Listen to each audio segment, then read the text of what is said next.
किसान भाइयों नमस्कार, मैं पुनीत सिसोदिया। किसान भाइयों, फास्फोरस एक बहुत ही आवश्यक पोषक तत्व है जिसको हर किसान अपनी फसलों में देते हैं डीएपी के रूप में, एसएसपी के रूप में।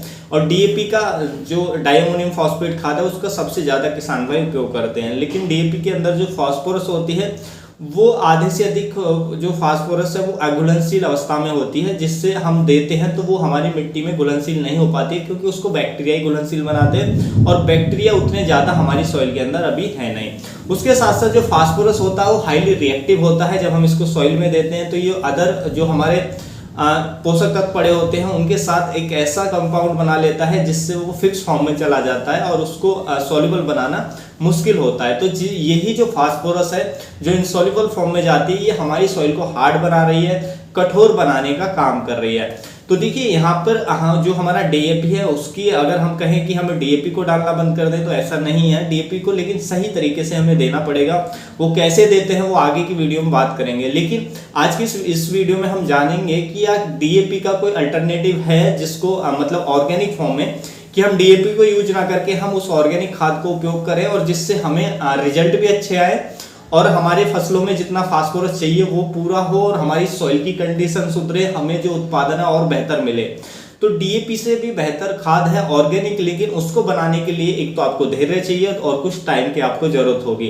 तो यदि आप अच्छे किसान हैं, आप खेती ही करना चाहते हैं, आप जो फार्मिंग है वो अच्छे ढंग से कर रहे हैं और आप उसको टाइम दे रहे हैं, तो आप तैयार कर सकते हैं प्रोम खाद। प्रोम खाद की यदि मैं फुल फॉर्म बताऊं तो इसको कहते हैं फास्फेट रिच ऑर्गेनिक मैन्योर। तो PROM, प्रोम का मतलब होता है फास्फोरस रिच ऑर्गेनिक मैन्योर। तो इस खाद को आप घर पर इजीली तैयार कर सकते हैं। इसको तैयार करने के लिए जो हमें जरूरत पड़ती है वो है रॉक फॉस्फेट। देखिए रॉक फॉस्फेट, जैसे कि आप इसके नाम से समझ गए होंगे, रॉक का मतलब होता है चट्टान, फॉस्फेट का मतलब होता है फास्फोरस। तो फास्फोरस युक्त जो चट्टानें होती हैं उनको हम रॉक फॉस्फेट कहते हैं। ये इंडिया में भी पाई जाती हैं, दूसरी कंट्रीज में भी पाई जाती हैं, तो अलग अलग कंट्री में ये मिलती है। लेकिन इसमें जो चट्टानें होती हैं इनमें जो फास्फोरस की मात्रा है वो अलग अलग होती है, वो रीजन के हिसाब से होती है। मान लीजिए हमारे देश में जो राजस्थान में पाई जाती है रॉक फॉस्फेट, तो उसमें जो फास्फोरस होता है वो 20 से 22% होता है, और जगह मिलेगी तो उसमें कम होगा। तो अब ये अलग अलग इसका रेशो होता है, लेकिन 20% आप मिनिमम मानकर चल सकते हैं कि उसके अंदर 20% फास्फोरस होता ही है। तो आप रॉक फॉस्फेट लें। तो देखिए ये रॉक फॉस्फेट हमें मिलता है चट्टानों, जैसा मैंने बताया, चट्टानों को खोदकर और उसको बारीक पीसकर मार्केट में बेचा जाता है। लेकिन देखिए जो डीएपी होती है, डीएपी खाद या एसएसपी खाद, ये भी रॉक फॉस्फेट से ही तैयार की जाते हैं एक केमिकल प्रोसेस के जरिए। लेकिन हम इसको ऑर्गेनिक प्रोसेस से भी तैयार कर सकते हैं जो हमारी भूमि को और ज्यादा फर्टाइल बनाएगा और बेहतर इसके रिजल्ट हमें देखने को मिलेंगे। तो देखिए करना क्या है कि आप रॉक फॉस्फेट ले लें। इसको जो हमें प्रोम बनाने की यदि मैं आपको विधि की बात करूं तो आपको रॉक फॉस्फेट चाहिए। जितना रॉक फॉस्फेट आप लेते हैं उतना ही आपको गोबर चाहिए, गोबर की खाद आपको चाहिए, गोबर भी ले सकते हैं। और उसके साथ साथ हमारे पास वेस्ट डिकम्पोजर हो और पीएसबी बैक्टीरिया हो। वेस्ट डिकम्पोजर ज़्यादा अच्छा रहता है, और वो नहीं है तो आप जो पीएसबी बैक्टीरिया हैं आप उनका भी यूज कर सकते हैं, और दोनों का भी आप यूज कर सकते हैं। पीएसबी बैक्टीरिया और वेस्ट डिकम्पोजर दोनों का यूज करेंगे तो और भी अच्छे रिजल्ट मिलेंगे। तो आपको इतना ही, जैसे कि हमने मान लीजिए राजस्थान वाला जो हमारा रॉक फॉस्फेट है वो हमने ले लिया 500 kg, और 500 kg हमें उसमें गोबर मिलाना है और दोनों को अच्छे से मिक्स कर लें।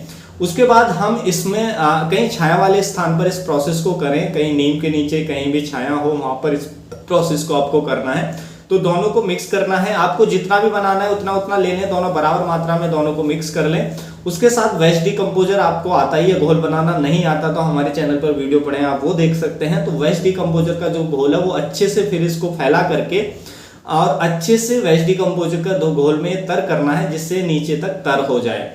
और फिर इसको और यदि पीएसबी बैक्टीरिया भी डालना चाहते हैं तो उसको भी आप घोल करके उसको भी डाल सकते हैं। तो इसको आपको लगभग 40 से 45 दिन तक छोड़ देना है किसी छाया वाले स्थान पर। और आप ऐसा भी कर सकते हैं कि जैसे आपने नीचे वो फैलाया हुआ है तो उसके ऊपर एक लेयर, जब सब कुछ आप उस पर जो हमारा वेस्ट डिकम्पोजर है उसमें वो डाल दें और पीएसबी बैक्टीरिया वो भी आप डाल दें, तो उसके ऊपर एक लेयर किसी भी जो हमारे सूखे हुए अवशेष हैं, पत्तियां हैं, तो उनकी चढ़ा दें। और बाद में उसको उतार भी सकते हैं, तो लेकिन पहले चढ़ा दें, इससे उसमें मॉइस्चर बना रहेगा, उसमें जो डायरेक्ट सनलाइट नहीं पहुंचेगी।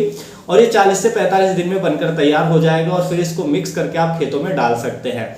तो देखिए जो रॉक फॉस्फेट हमने इसमें डाला है उसमें फास्फोरस तो होता ही है, उसमें कैल्शियम भी होता है, तो इससे आपके खेतों में कैल्शियम जाएगा, फास्फोरस जाएगा। और क्योंकि हम इतना ही जितना हम रॉक फॉस्फेट ले रहे हैं उतना ही जो FYM मैंने और गोबर की खाद है वो भी हम इसमें मिक्स कर रहे हैं, तो उससे क्या होगा कि उसमें हमारे खेतों में कार्बन भी अच्छी मात्रा में जाएगा और गोबर की खाद में और बहुत सारे न्यूट्रिशन होते हैं, सभी माइक्रो न्यूट्रिएंट्स होते हैं, पोषक तत्व होते हैं, तो वो हमारी सॉइल में जाएंगे तो सॉइल को और फर्टाइल ये बनाएंगे। और जब ये तैयार होता है तो इसके अंदर क्योंकि हम आधा रॉक फॉस्फेट है, आधा जो हमारा गोबर है, FYM मैन्योर है वो है, तो इसमें लगभग 10% हमारा जो फास्फोरस इसमें होता है। तो आप 100 किलो डालेंगे खेत के अंदर तो उसमें 10 किलो जो फास्फोरस है वो आपकी फसलों को मिलेगा। तो आप इस हिसाब से अपने खेतों में डाल सकते हैं इसको, ये बहुत अच्छा रहता है, बहुत अच्छे से वर्क करता है खेतों के अंदर।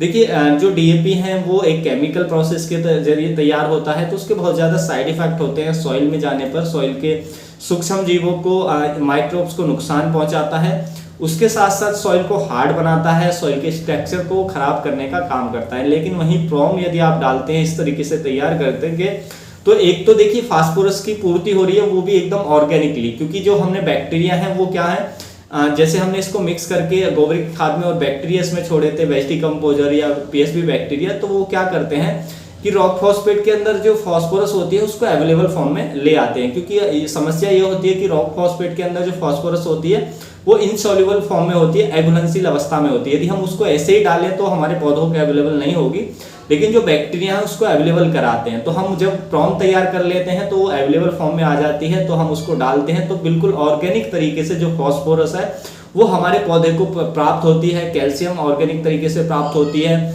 हमारे खेतों के अंदर कार्बन की मात्रा भी बढ़ती है, जो माइक्रोब्स की संख्या अच्छी होती है, हमारी सॉइल भुरभुरी होती है, उसमें एरेशन अच्छा होता है। आप कंद वाली फसल भी लेंगे तो उनका साइज अच्छा होगा, अच्छी क्वालिटी के होंगे। आप कोई भी फसल लगा रहे हैं तो उनका रूट फॉर्मेशन अच्छा होगा, जड़ों का विकास अच्छा होगा, सॉइल की जो वाटर होल्डिंग कैपेसिटी है, जल धारण क्षमता है वो बढ़ेगी, जिससे हमारे खेतों के अंदर, फसलों के अंदर जो सॉइल बाउंड डिजीज है वो कम होंगे, जो हमारी विल्ट की समस्या है वो हमें कम देखने को मिलेगी। तो बहुत सारे बेनिफिट्स हमें देखने को मिलते हैं, हमारा जो फसलों का प्रोडक्शन है, ओवरऑल प्रोडक्शन है वो बेहतर होता है। तो आप प्रॉम तैयार करके अपने खेतों में जरूर यूज करें, फसलों में जरूर यूज करें, इसके बहुत सारे बेनिफिट्स आपको देखने को मिलेंगे।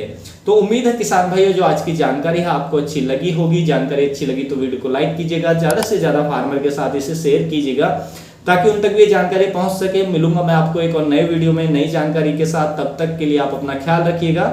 धन्यवाद।